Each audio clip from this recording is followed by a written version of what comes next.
നമസ്കാരം, നമസ്തേ തിരുവനന്തപുരത്തിലേക്ക് സ്വാഗതം.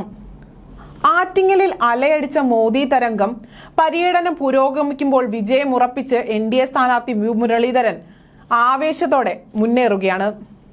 വി മുരളീധരന്റെ പര്യടന കേന്ദ്രങ്ങളിലേക്ക് രാപ്പകലില്ലാതെ ജനം ഒഴുകുകയാണ്. കിളിമാനൂർ, കടയ്ക്കാവൂർ മണ്ഡലങ്ങളിലായിരുന്നു കഴിഞ്ഞ ദിവസം പര്യടനം നടന്നത്. കിളിമാനൂർ മണ്ഡലത്തിലെ കല്ലമ്പലത്തു നിന്നും ആരംഭിച്ച പര്യടനം BJP സംസ്ഥാന സമിതി അംഗം മലയങ്കിഴ് രാധാകൃഷ്ണൻ ഉദ്ഘാടനം ചെയ്തു. തോട്ടയ്ക്കാട് സ്ഥാനാർത്ഥിയെ നോട്ടുമാല ചാർത്തി സ്വീകരിച്ചപ്പോൾ വടക്കോട്ടുകാവിൽ ഗണപതി പാക്ക് കൊണ്ടുള്ള ബൊക്കയും പന്തുവിളയിൽ താമര കൊണ്ടുള്ള ബൊക്കയും നൽകിയാണ് സ്വീകരിച്ചത്.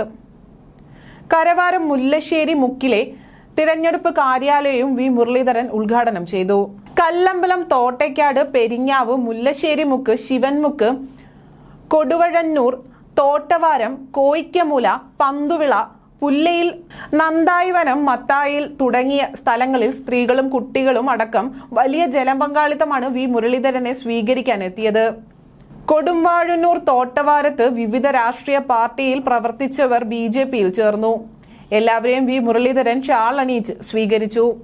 മൻ കി ബാത് പ്രശ്നോത്തരി മത്സരത്തിൽ 1ാം സ്ഥാനം റിപ്പബ്ലിക് ദിന പരേഡിൽ അതിഥിയായി പങ്കെടുത്ത ഇളവ SHSലെ 9ാം ക്ലാസ്സുകാരി സാദിക്കും വി മുരളീധരനെ സ്വീകരിക്കാനെത്തി.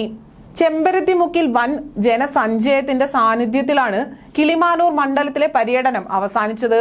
ഉച്ചയ്ക്ക് ശേഷം കടയ്ക്കാവൂർ മണ്ഡലത്തിലെ മൂതയ്ക്കൽ ഗ്രാമപഞ്ചായത്ത് കേന്ദ്രീകരിച്ചായിരുന്നു പര്യടനം നടന്നത്.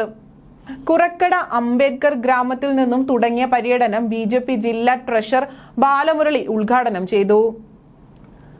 ആവേശകരമായ സ്വീകരണം നൽകിയ ശേഷം അംബേദ്കർ കോളനിയിലെ അമ്മമാർ പ്രാദേശിക സംസ്ഥാന സർക്കാരുകളുടെ അവഗണനയും വിവരിച്ചു പറഞ്ഞു. പൂത്തിരി കത്തിച്ചും പടക്കം പൊട്ടിച്ചുമാണ് സ്ഥാനാർത്ഥിയെ ആവേശപൂർവ്വം സ്വീകരിച്ചത്. 50ഓളം കുടുംബങ്ങളാണ് വിവിധ കേന്ദ്രങ്ങളിലായി BJPയിലേക്ക് എത്തിയത്. 30ഓളം സ്ഥലങ്ങളിൽ പര്യടനം നടത്തിയ ശേഷം ഇളമ്പ പാലത്തിൽ പര്യടനം അവസാനിക്കുമ്പോഴേക്കും രാത്രി ഏറെ വൈകിയിരുന്നു.